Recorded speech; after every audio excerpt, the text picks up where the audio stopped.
And that really brings me on to the significance of the field notes that Georgiana Molloy sent with her collections to Mangles. One of the things I often get asked is what was so special about her work.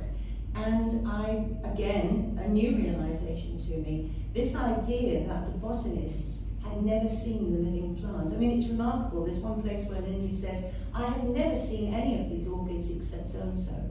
And he's naming them and describing them. So they could look at the scientific evidence in the dried specimen. They could count the sepals. They could describe how the flowers came off the stem.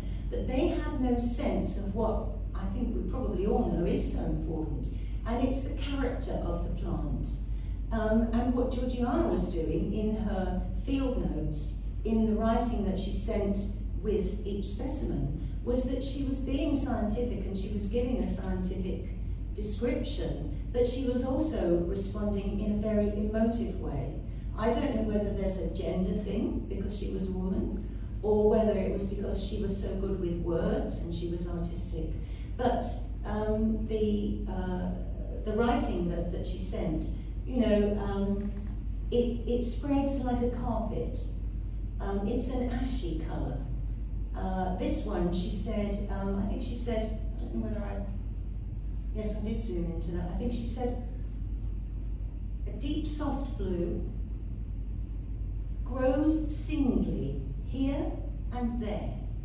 I don't think a scientist would describe it like that. It's almost poetic.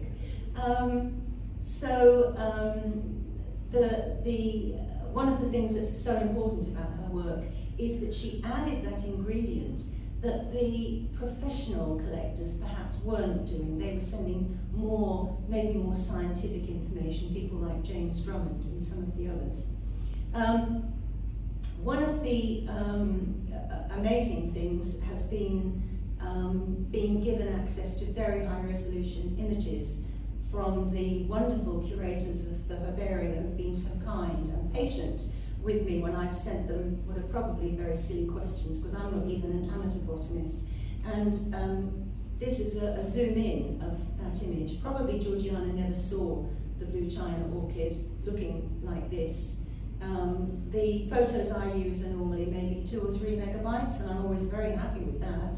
The photos that I got from Kew, including this one, each photograph was 230 megabytes. So I had a very quiet day sitting in front of my computer. I think all Mike could hear was gasps as I was zooming in onto all of these. You can actually see the hairs, the individual hairs on the stems.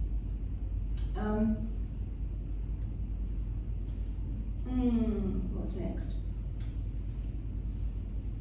This is another, I've sort of lost my place in my notes, but it doesn't really matter because it won't shut me up.